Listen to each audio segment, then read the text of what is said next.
Good morning, and thanks everyone for attending our Cybersecurity SBDC training series. I'm Leslie with the New Mexico Small Business Development Center.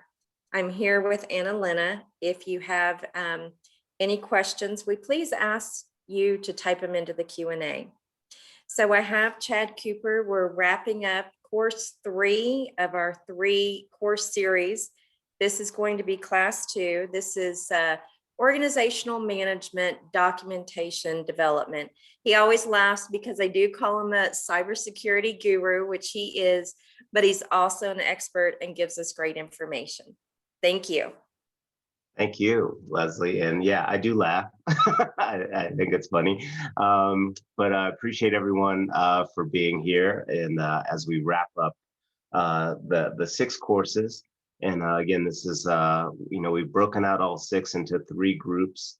And this course 3 is on organizational management, is really covering what business leaders, what steps we should be putting in place to make sure that everyone in our organization is on board, that we have the proper documentation in place, but also that we have the proper procedures to recover data in the event that something does happen. Today's session will cover documentation development. We'll look at a few different plans that an organization should have in place, as well as a general overview on why it's important. So with that, let's go ahead and take a quick look at everything we'll be covering today. We'll start off with looking at recapping our last session on controls and protections. And then we'll take a look at an overview on policy and procedure development. And then we'll jump into to 3 plans that we think are important: the overall business continuity plan, and then the system security plan, which really looks at your hardware and your software, and taking account for what you have in place. And then we'll wrap looking at the incident response plan, which we touched on briefly in our last session.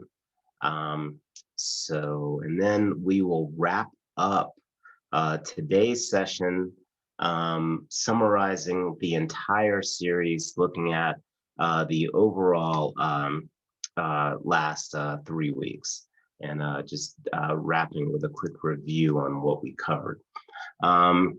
As we mentioned, today's session does cover documentation development. It's the last of the 6 courses, and again, we hope that that all of these classes have really reinforced or provided new information on all the aspects that we should be looking into with our cybersecurity. We certainly didn't jump into any of the super technical aspects of it, but really the purpose of this training is to give you all of the tools that you can better communicate with your IT staff or with your IT professionals that you work with, who are ensuring that your organizations are secure.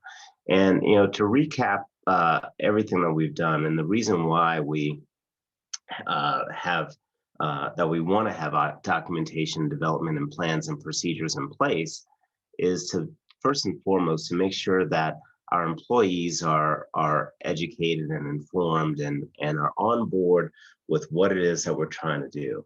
And like we said, employees are often the weak links in the organization security model. Whether you can have the most expensive software packages in place, everything can be backed up, you can be doing all the things that you should be doing as an organization. But if the employees are not on board and either acting recklessly or making mistakes or intentionally acting maliciously, it can completely negate all of the time and all of the money that you're spending to secure your organization. I want to touch on this to reiterate that since this is the last session. I wanted to touch on this study again. As a reminder that according to McAfee's Grand Theft Data report from 2017, that internal actors, people internal to the organization, employees, contractors, third-party suppliers, they were responsible for 43% of organizations' data losses. And 21% of those were accidental, but 22% were intentional. So it's important to remember why we train and why all of this information is critical to get in the hands of the employees. So let's go ahead and take a look at our last session, and we'll just touch on a few of the points that we hit on last time.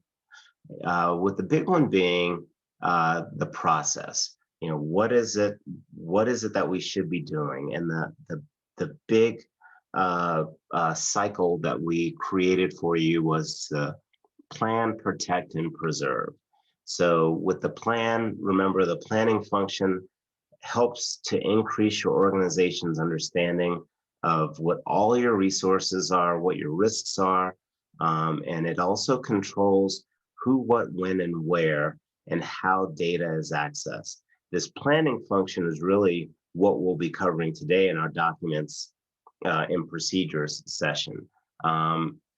The planning function is where you establish your policies and procedures. It's where you create your disaster recovery plan and your incident response plan, and it's where you develop and you test your backup strategies. The protect function is the actual physical controls that you put in place to protect your network. You're putting in place your firewalls and your security software and all of those things. It helps support the ability to limit and contain the impact of a potential information or cybersecurity event. And then finally, the preserve function is what you do after something happens, right? So it's supporting your ability to have a timely discovery of information security events, but also to contain and reduce the impact of those events so that you can ultimately go and resume your normal business operations.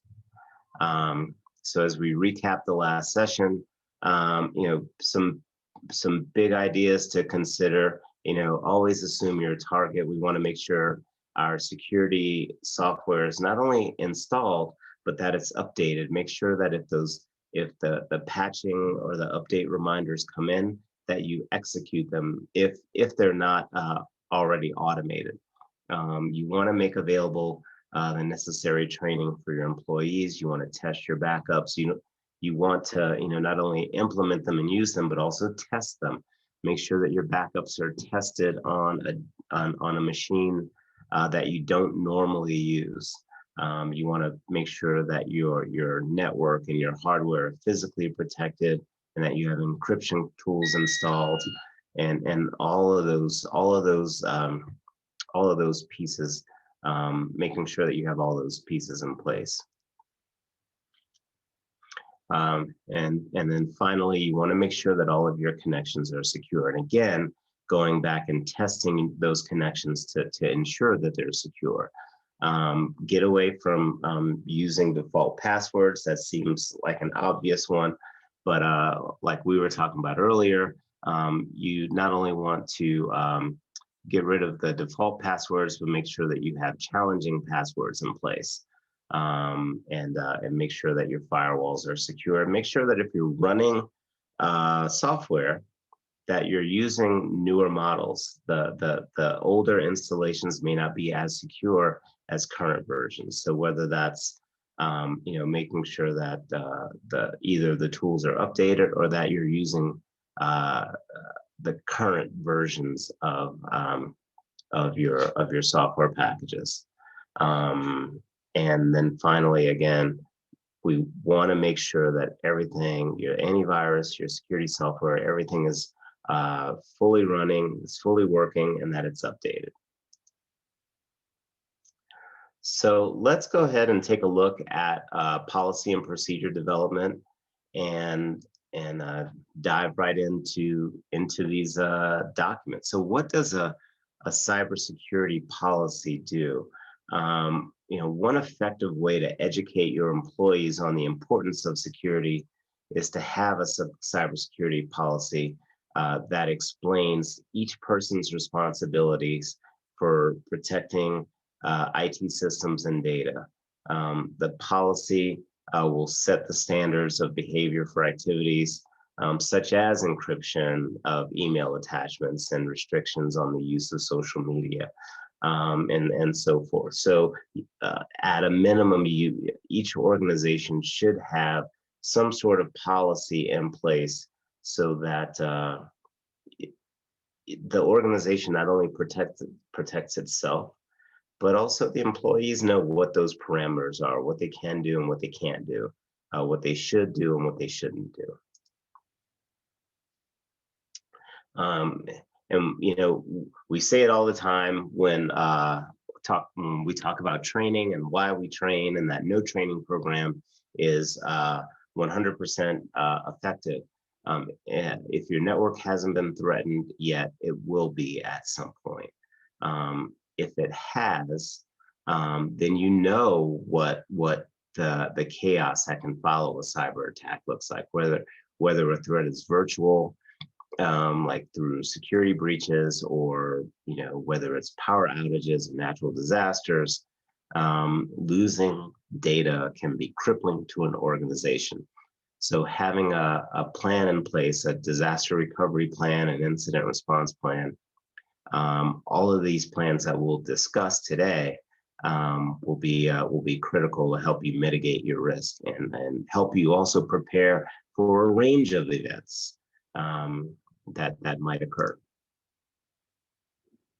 So some goals, 3 goals of the data protection policy.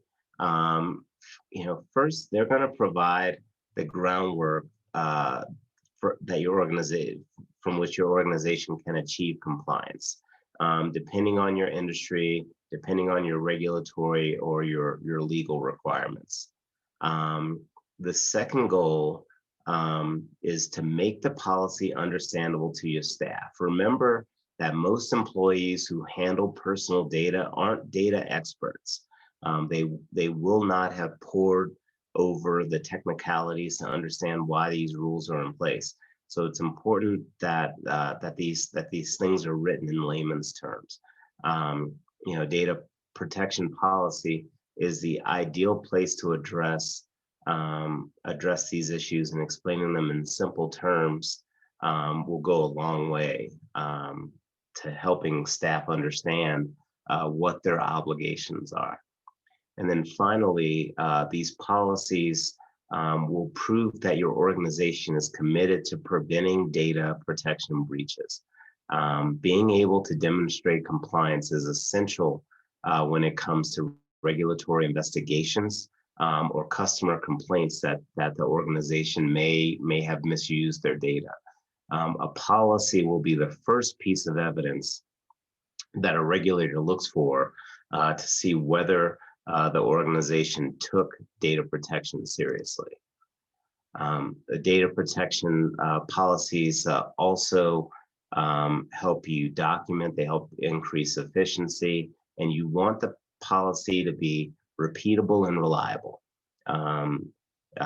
So again, ease of use is critical for the employees. They have enough to do with their own jobs and just trying to be successful in their careers.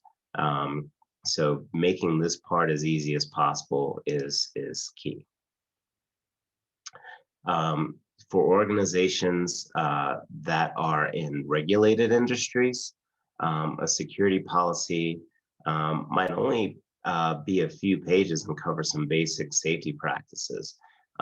Those practices could include, again, rules for using email encryption, steps for accessing work applications remotely. It could include guidelines for creating and safeguarding passwords, or rules for social media again. But regardless of the length of the policy, it should prioritize the areas of primary importance to the organization. And that could include security for some of your most sensitive or your most regulated data. These types of policies are especially critical in public companies or organizations that operate in regulated industries like healthcare, finance, insurance. These organizations run the risk of large penalties if their security procedures are deemed inadequate. And even small companies, I know we're in a lot of cases talking to small businesses, even small firms who may not necessarily be subject to federal requirements are still expected to meet some minimum standards of IT security and could be prosecuted for a cyber attack that could result in loss of consumer data if the organization is deemed to be negligent. Some states like California and New York, for example, they've instituted information security requirements for organizations that conduct business in their states. So as these risks persist, chances are those types of requirements may trickle to other states like New Mexico.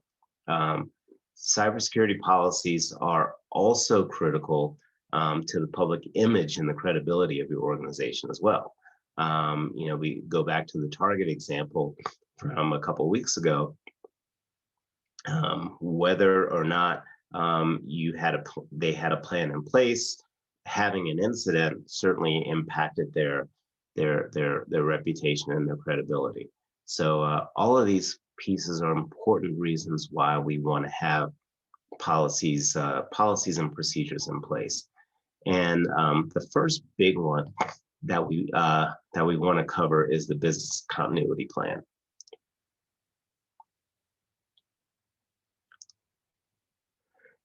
So in today's session, we're going to cover the business continuity plan in general. We'll cover the system security plan, and then we'll touch on the incident response plan, which is part of the disaster recovery plan.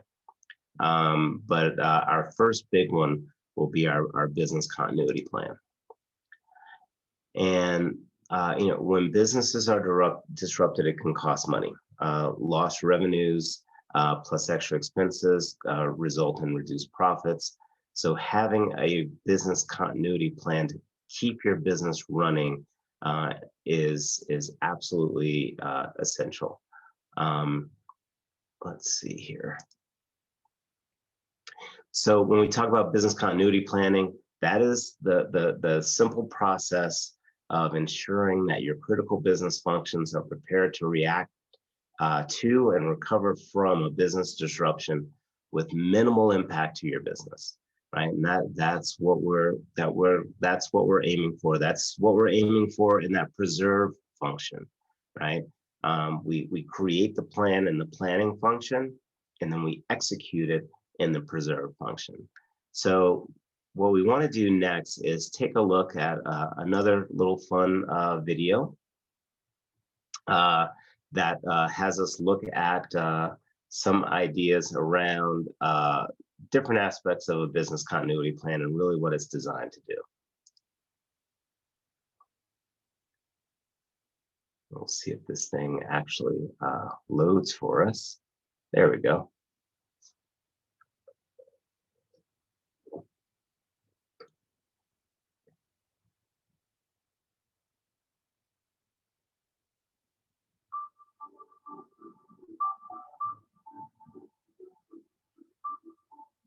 This course will be divided into 3 segments.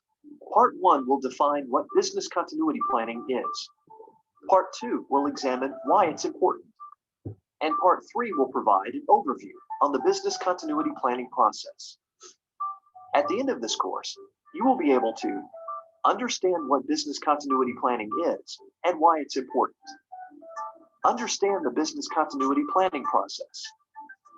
And begin your business continuity plan using our business continuity and disaster recovery plan generators.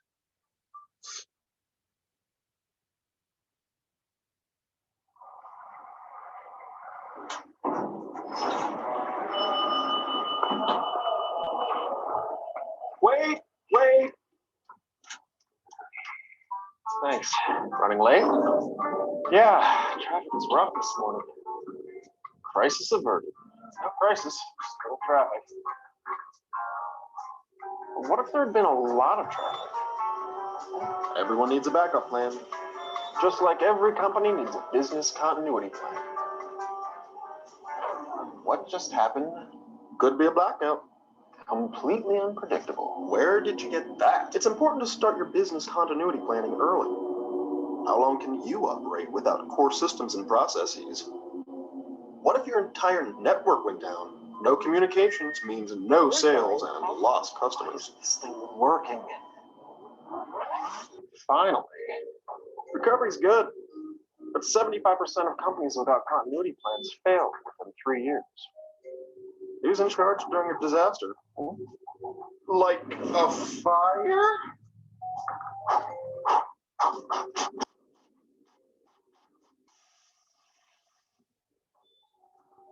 Identifying teams and assigning tasks is essential. Everyone needs to know their responsibilities. What's going on? It could be a hurricane. Weather can badly damage your assets. Planning better prepares your company to recover from any disruption. Why are you getting wet? Not everyone's under the same umbrella. It's important to test, update, and exercise the preparedness measures. So, can we share? No. A business continuity plan for one company won't fit another.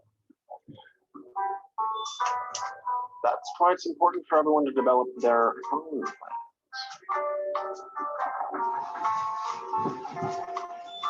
Why are you wearing a mask? Don't forget to plan for the human element. Contingency planning should go beyond natural disasters. Plan for man-made threats too.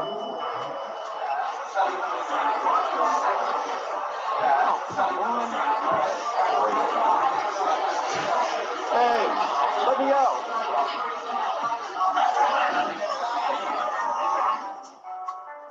Will your continuity plan be in place when it matters most?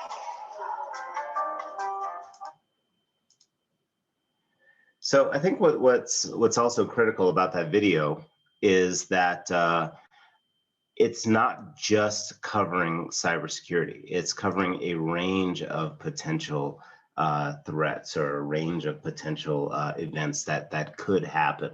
So, and the other part that I like out of that video is that they mentioned that we're all not under the same umbrella. We all have to have different plans that are specific to our business, to the type of business that we have, the type of industry that we're in, the type of regulations that we're in. So having a continuity plan in place that covers a range of events, including potential cyber events, is critical.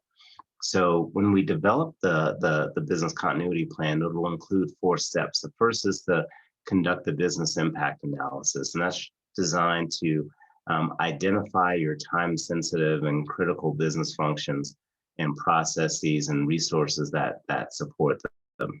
And next, you want to identify, document, and implement the steps to recover critical business functions and processes. So that's your recovery strategies.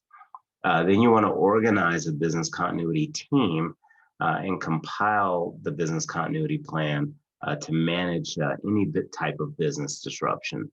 And then finally, you want to conduct training for the business continuity team with testing and exercises to evaluate your recovery strategies and evaluate the plan. And if need be, circle back around and test what you've done so far and make modifications where those modifications need to be.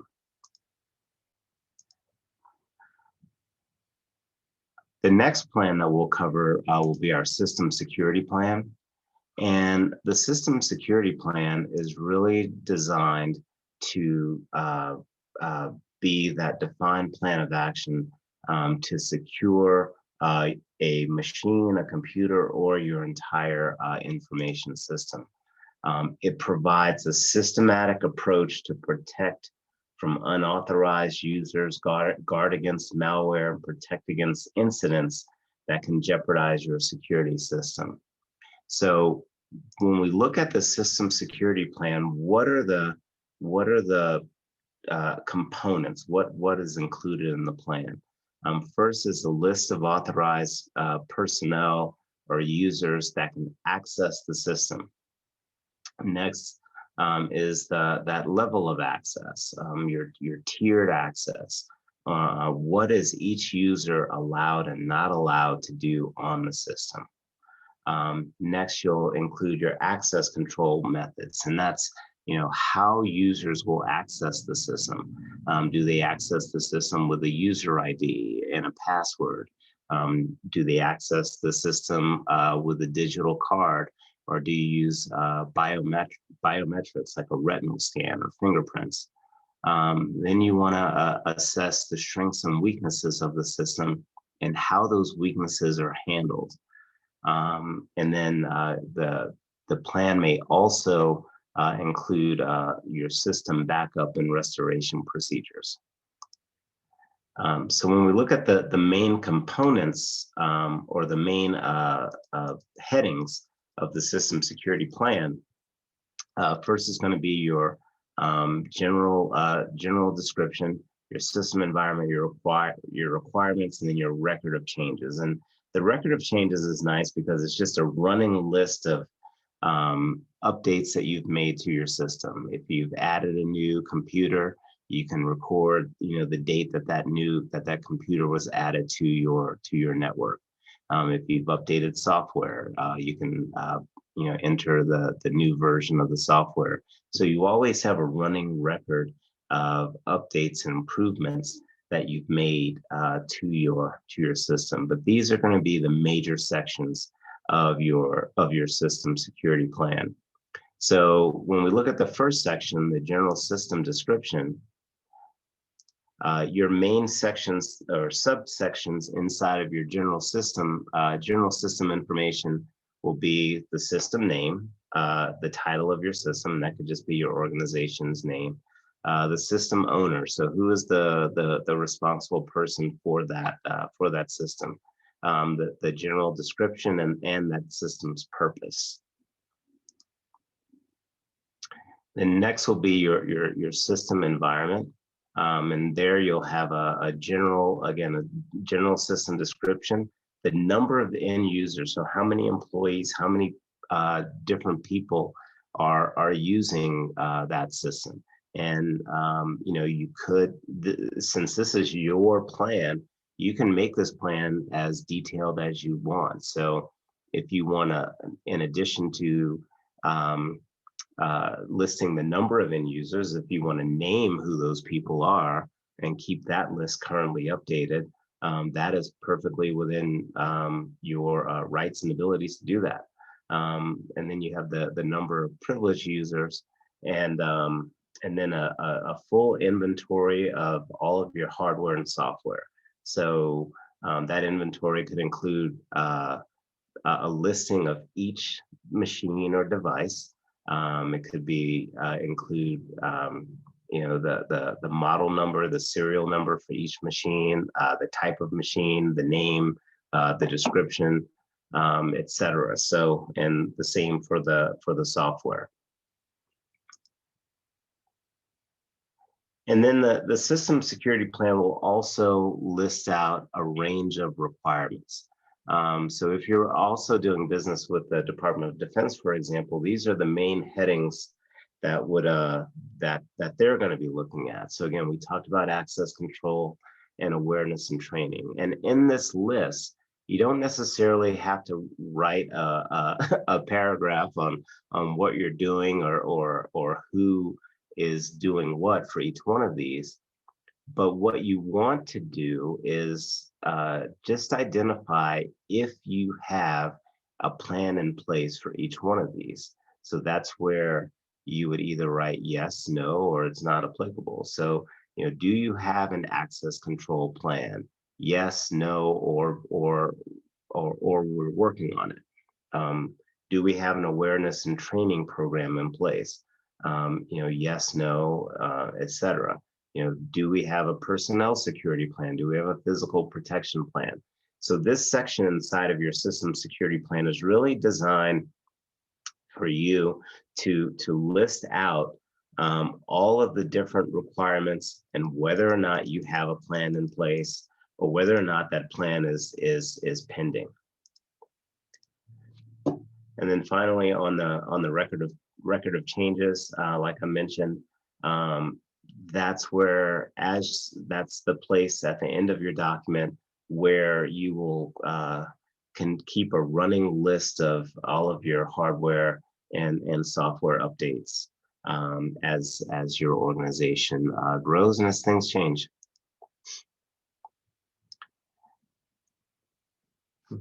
Before I get going here, I'm just going to take a quick brief break and just check the Q&A in the chat, and I don't see anything, so we'll keep going. And then finally we get to the incident response plan, which is part of the disaster recovery plan. And like we mentioned, with the incident response plan, it should be incorporated into your overall disaster recovery plan. These are two components of a comprehensively developed data protection strategy inside of your business continuity plan. And a common mistake is to create these two plans independently, and they're titled differently, but they're really part of the same deal. The incident response plan does support the disaster recovery plan. You know, and even though they're related, they are not the same. We mentioned before, the network will never be 100% secure, so you have to prepare both your network and your employees for crises to come. And that is, the incident response plan is really designed to let people know and have people prepared to take action in the event that something does happen. And everyone should know what their steps are. So again, the incident response plan is a set of instructions that helps our IT staff detect, respond to, and recover from network incidents. These types of plans address issues like cybercrime, data loss, and service outages, anything that can threaten your daily work.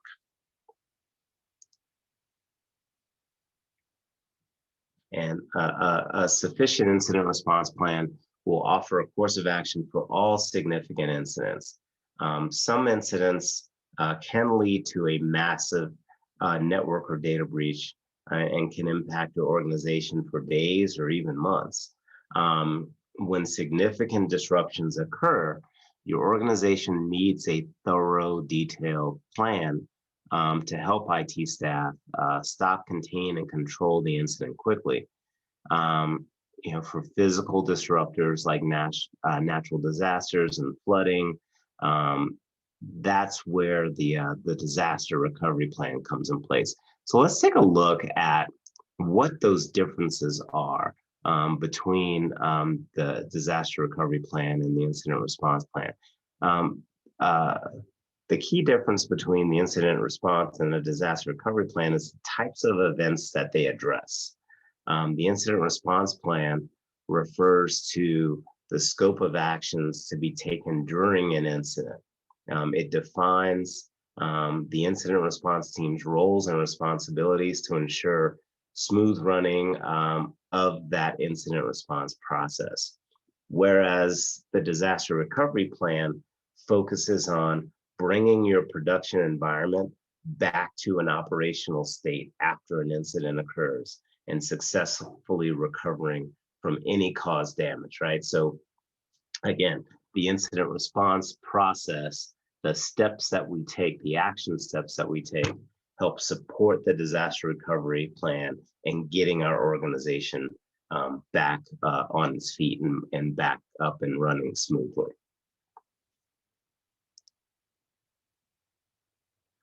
So the elements of our incident response plan would include first, determining the critical components of your network.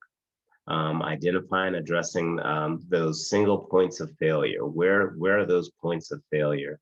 And creating the workforce continuity plan, creating the incident response plan, and training the employees. So all of these plans, as we get into the business continuity plan, we talked about the system security plan, and now the incident response plan. You'll see some things that are overlapping, and that makes sense because those same systems are being impacted. So the system, having that detailed system security plan in place helps you identify where all the components of the network are, and where those points of failure are. And then by updating and keeping your system security plan current, it helps support your incident response plan. So you want to determine the critical components of your network, to protect your network and data against major damage. You need to replicate and store your data in a remote location, and that's the backup strategies that we talked about in the previous session. Because business networks are expansive and complex, you should determine your most crucial data and systems, and prioritize their backups and note their locations. And these are some of the actions that will help you recover your data more quickly. Next, you want to identify single points of failure in your network and address them. Just as you should back up your data, you should also have a plan B for every critical component of your network, including your hardware, your software, as well as your staff roles. Those single points of failure can expose your network when an incident strikes. So we want to address them with redundancies or software failover features. And you want to do the same thing with your staff. If the designated employee can't respond to an incident, name a second person who can be that person's backup and take over in the event that designated staff member isn't able to perform that duty. That staff member may be homesick the day that the organization suffers a cyber attack. So we want to make sure that we have backups and fail safes in place so that you can keep your incident response and operations in progress while you limit the damage and disruption to your network and your business. Next, we want to create the workforce continuity plan. During a security breach or a natural disaster, some locations or processes may be inaccessible. In either case, the top priority is employee safety. So help ensure their safety and limit business downtime by enabling them to work remotely. Build out infrastructure with technologies like VPNs, virtual private networks, and secure web gateways to support your workforce communication. And then we want to get in and create the incident response plan. So this is where we draw up the formal incident response plan and make sure that everyone at all levels of the company understands their roles. The incident response plan will include the lists of roles and responsibilities for the incident response team members. The incident recovery team is going to be that group of people assigned to implement the plan. Generally, these are going to be members of your IT staff who are going to collect and preserve and analyze the incident-related data. A summary of the tools, technologies, and physical resources that need to be in place will also be included in the plan, as well as a list of crucial network and data recovery processes, as well as the internal communications, internal and external communications. And then we want to train, and I can't stress over and over again how important training is. But we want to train our staff on incident response. And only your IT team may need to be fully may need to fully understand the incident response plan, but it's crucial that everyone in the organizations understands the importance of the plan. They may not necessarily know the ins and outs, the technicalities of it, but they need to understand that it's important. After you've created the plan, you want to educate the staff about the incident response so that you can generate that full employee cooperation with IT so that you can reduce the length of disruptions. In addition, just some understanding of basic security concepts can also help limit the chances of significant breaches in your organization. So again, training, even if it's just training on the importance and providing general overviews and concepts can go a long way to helping employees understand the importance of all of this. Priorities for IT recovery should be consistent with priorities for recovery of all business functions and processes. And we've mentioned this before, that cybersecurity isn't just a technical issue. It really is a business challenge and a business problem that we need to make sure that we're addressing as an overall part of the business. So that actually concludes the portion on documentation development.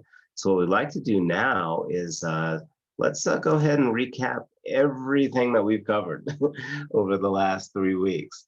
Going back to our first session on risk management.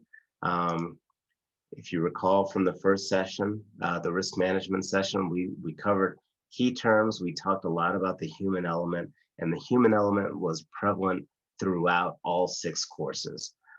We talked about how we assess how vulnerable we are to particular threats and how likely those threats are to occur. And if they do occur, what's the impact to our organization? And that's how we evaluate risk. In our next session, we went through the information security model, covering privacy security, physical security, where we physically lock up our devices and physically lock up our printed critical information. We talked about contingency planning and disaster recovery as part of the overall information security plan, and that's what we covered today.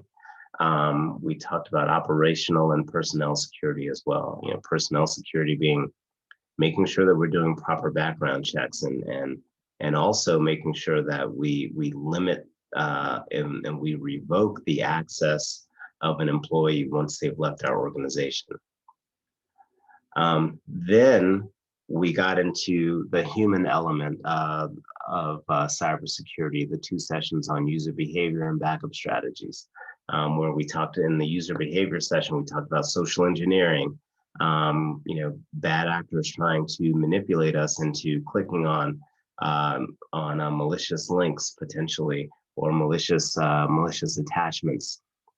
We talked about human-based versus computer-based, all the different types of phishing ways that, phishing attempts that bad actors try to lure us into clicking on things. And we looked at some red flags for things to look out for in emails and text messages and different ways that people try to manipulate us. And then we also, very important now, looked at specific attempts as they relate to coronavirus and COVID-19.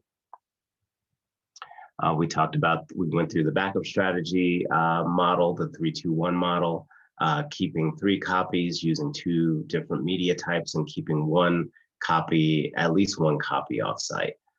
We talked about the different storage types, internal, external and cloud, and we touched on incident response as well.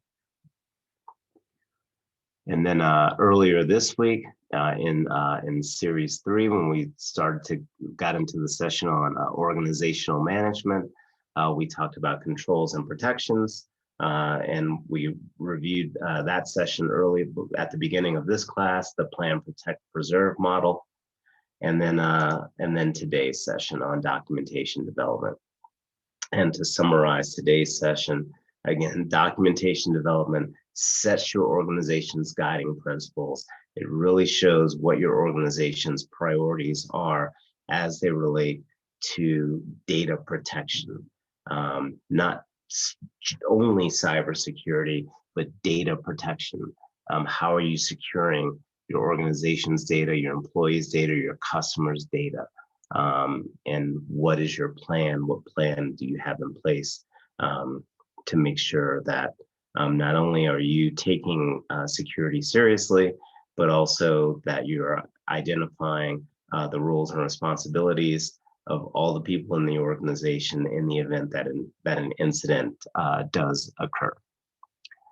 So let's go ahead and take our last quiz of the class. I'm going to go ahead and get the polls set up. So this quiz will actually cover our entire the entire 6 classes. So we'll have a slightly longer quiz today. So our first question, let me pull that up. What percentage of companies go out of business after a cyber attack? Let's see if we remember that. I'll give you a second for answers to come in.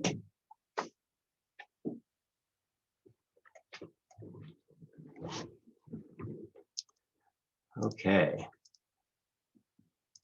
And that is correct. Our answer is 60%. So yeah, again, critical. 60% of businesses go out of business after a cyber attack. So when we talk about risk and we talk about impact, that impact is absolutely significant. Our next question. What percentage of businesses are prepared to defend themselves?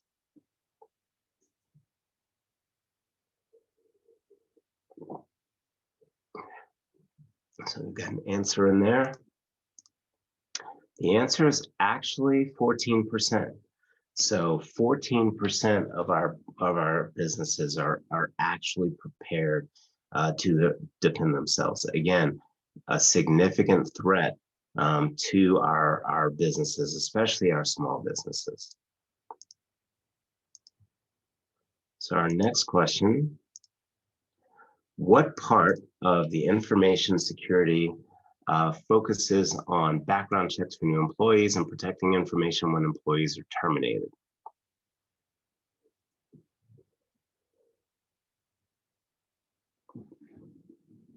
Fantastic. And that is the personnel security model, which we just touched on a second ago. Let's see. Okay. So when you leave for lunch, you lock your documents in the file cabinets, turn off your computer and secure it to your desk, and you lock your office door. This is what? Disaster recovery, physical security, privacy, or personnel security? And the answers are already in, and that is physical security. Or I'm reading physical security and almost said personnel security, but that is correct. So our next question. Software vendors provide blank and updates to their supported products to correct security concerns and improve functionality.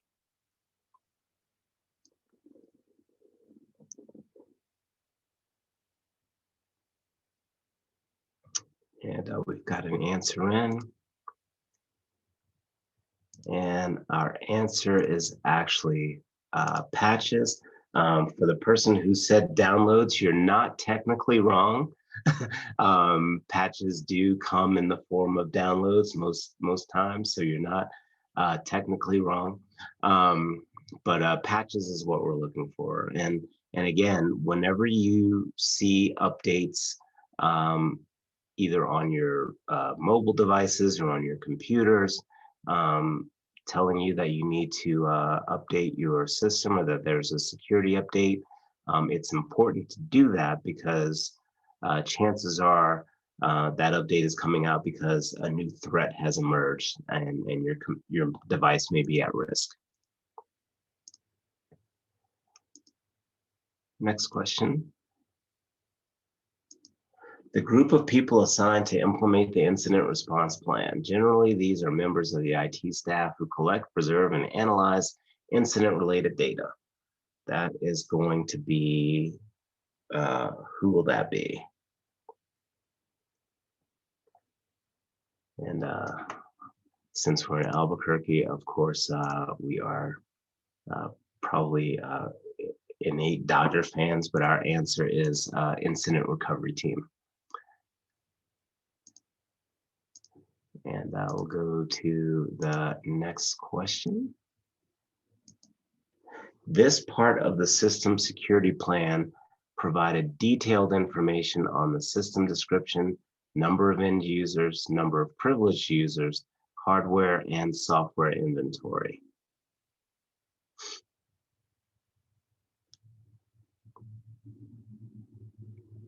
And we've got one of the answers in. And that answer is actually going to be our system environment. So our system environment outlines those items, the system description and users. The system environment is part of the general system info. And coming to our last question here, internal actors accounted for blank % of data loss, according to McAfee's Grand Theft Data Report from 2017.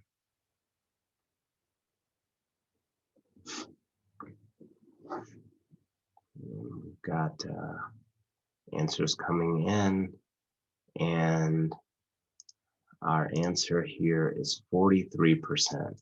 So 43%, again, of data losses in organizations were attributable to internal actors, and that's employees, could be contractors or third-party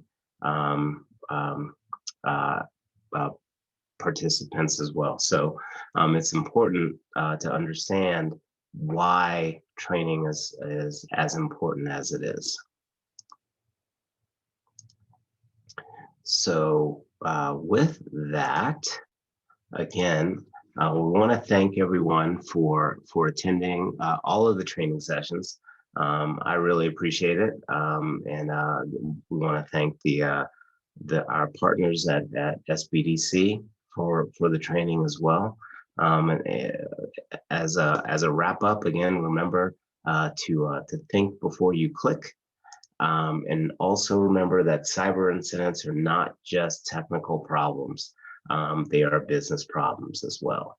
So do your part and be cyber smart, and take the info that we've covered from all of the sessions and share it with the people in your organizations. And with that, again, I want to thank everyone for attending and be cyber safe. Thank you. Absolutely. Be cyber safe. That's a good note to end on, Chad. And we do have a question. Let me take a look at it just really quick. Certification classes. We do not have certification classes at this time. If you'd like to email me, I'll get you in touch with some resources for you. Yeah. Anything else? Thank you so much, Chad. It's been great as always. Thank you, guys. As always. Thanks, everybody. You guys have a great day. Thank you.